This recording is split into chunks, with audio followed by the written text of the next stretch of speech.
Kitab Amsal. Kata Amsal biasanya mengacu pada pepatah singkat yang menawarkan semacam hikmat. Dan kitab ini berisi banyak hikmat. Tapi hampir semuanya ada di bagian tengah kitab, yaitu di pasal 10 sampai 29. Namun ada jauh lebih banyak hal yang terkandung dalam kitab Amsal, terutama di bagian awal, pasal 1 sampai 9, dan kesimpulan pasal 30 dan 31. Kitab ini dirancang dengan sebuah pendahuluan, pasal 1 ayat 1 sampai 9, dan bagian ini menghubungkan kitab ini dengan Raja Salomo. Mari kita ingat kembali kisah dalam 1 Raja-Raja pasal 3, Salomo meminta hikmat kepada Tuhan untuk memimpin bangsa Israel dengan baik. Dan Salomo pun dikenal sebagai orang paling bijaksana di masa peradaban kuno, dan kita dapati di 1 Raja-Raja pasal 4, bahwa dia menulis ribuan amsal dan puisi, serta mengumpulkan pengetahuan tentang tumbuhan dan binatang. Jadi Salomo menjadi sumber dari tulisan-tulisan hikmat bangsa Israel.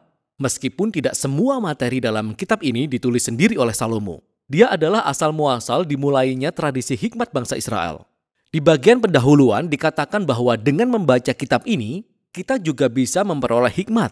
Nah, hikmat bagi sebagian besar dari kita berarti pengetahuan. Tetapi sebenarnya kata Ibrani, hokmah, memiliki arti lebih dari sekedar aktivitas mental, tetapi juga suatu tindakan. Jadi pikirkan tentang keahlian atau penerapan ilmu.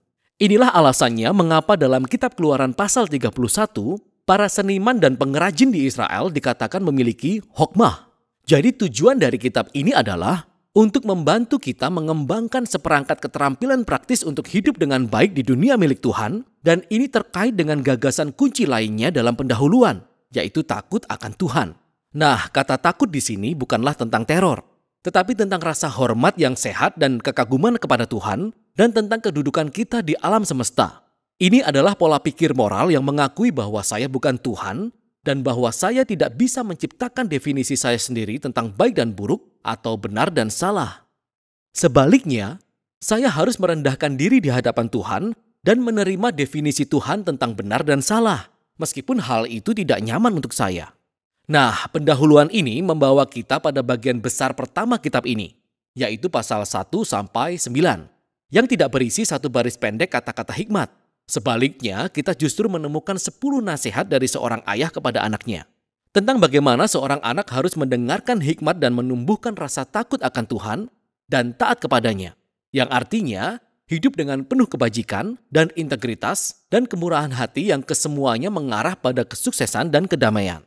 Sang ayah juga memperingatkan anaknya tentang kebodohan dan keputusan jahat dan konyol yang akan menumbuhkan egoisme dan kesombongan yang kesemuanya mengarah pada kehancuran dan rasa malu. Jadi seorang anak harus membuat pencarian kebijaksanaan dan rasa takut akan Tuhan sebagai tujuan tertinggi dalam hidupnya. Dan cara berpikir ini membentuk logika moral keseluruhan kitab ini. Nah, nasihat dari sang ayah ini memberi petunjuk kepada kita tentang apa literatur hikmat dalam Alkitab itu dan apa perbedaannya dengan bagian Alkitab lainnya. Kitab-kitab ini mengulas tentang bagaimana hidup dengan baik di dunia milik Allah, tetapi hikmat tidak sama dengan hukum, seperti yang diberikan Musa kepada bangsa Israel di Gunung Sinai. Dan hikmat juga tidak sama dengan nubuatan atau ucapan ilahi kepada umat Allah. Sebaliknya, literatur hikmat merupakan akumulasi wawasan umat Allah dari generasi ke generasi tentang bagaimana hidup dengan penuh rasa hormat kepada Tuhan dan sesama.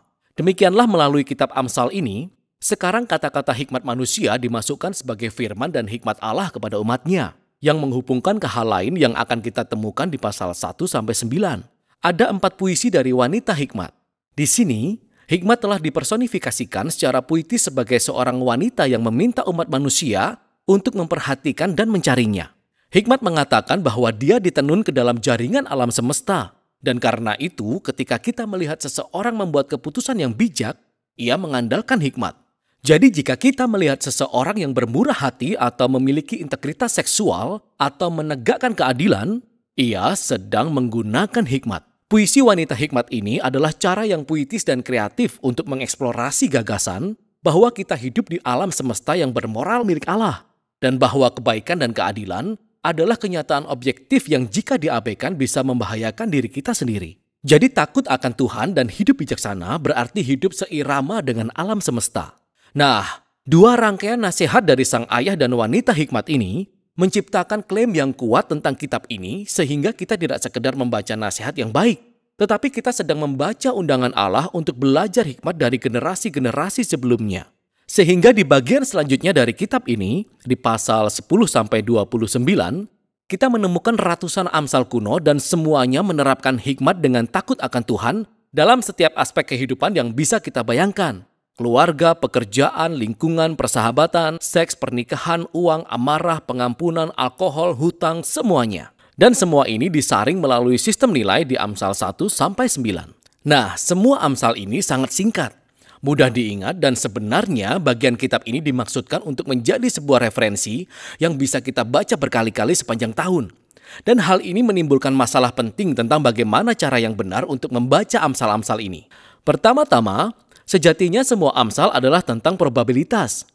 Jadi kita takut akan Tuhan dan kita membuat pilihan-pilihan yang bijak dan baik, kehidupan kita kemungkinan besar akan berjalan dengan baik.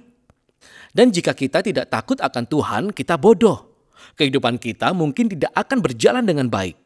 Nah, hal itu seringkali benar tapi tidak selalu demikian. Ini menuntun kita ke poin berikutnya, yaitu bahwa Amsal-Amsal bukanlah janji-janji, bukanlah rumus-rumus kesuksesan. Jadi beberapa Amsal misalnya, takut akan Tuhan memperpanjang umur, tetapi tahun-tahun orang fasik diperpendek.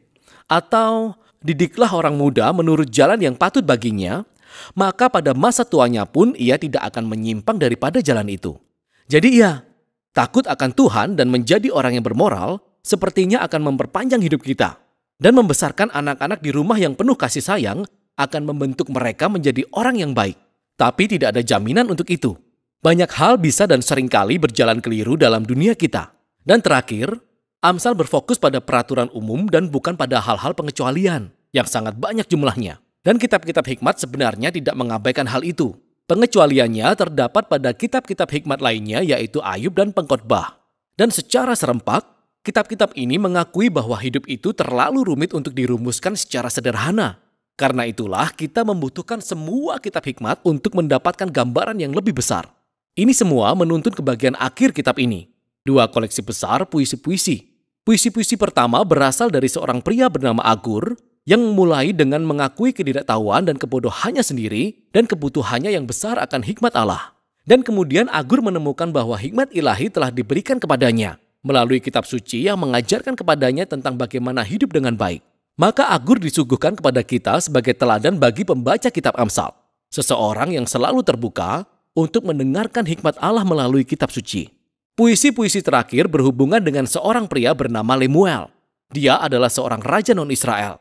Dan dia mewariskan hikmat yang diberikan kepadanya oleh ibunya. Itu adalah panduan untuk menjadi pemimpin yang bijak dan adil. Dan kemudian puisi terakhir adalah puisi akrostik atau alfabet, di mana setiap baris dimulai dengan huruf baru dari abjad Ibrani, dan keseluruhan puisi adalah tentang wanita yang berkarakter mulia. Puisi ini menggambarkan seorang wanita yang hidup sesuai dengan hikmat Amsal dan menjadi teladan seseorang yang memakai hikmat Allah dan kemudian menerapkannya menjadi keputusan praktis dalam kehidupan sehari-hari, di tempat kerja atau di rumah, di keluarga dan di komunitasnya. Jadi kitab ini diawali dengan nasihat dari seorang ayah kepada anaknya tentang mendengarkan wanita hikmat. Dan sekarang, kitab ini ditutup dengan menyuguhkan kata-kata dari seorang ibu kepada anaknya tentang seorang wanita yang hidup dengan bijak. Kitab Amsal diperuntukkan bagi semua orang di setiap musim kehidupan. Ini adalah panduan untuk hidup dengan bijak dan baik di dunia baik milik Allah. Dan itulah isi kitab Amsal. Yesus, Raja yang berbeda, bukan hanya berjanji, tapi rela mati. Yesus, Raja yang berbeda, aku makin jatuh cinta padanya. Yesus, Raja yang berbeda, sangat berkuasa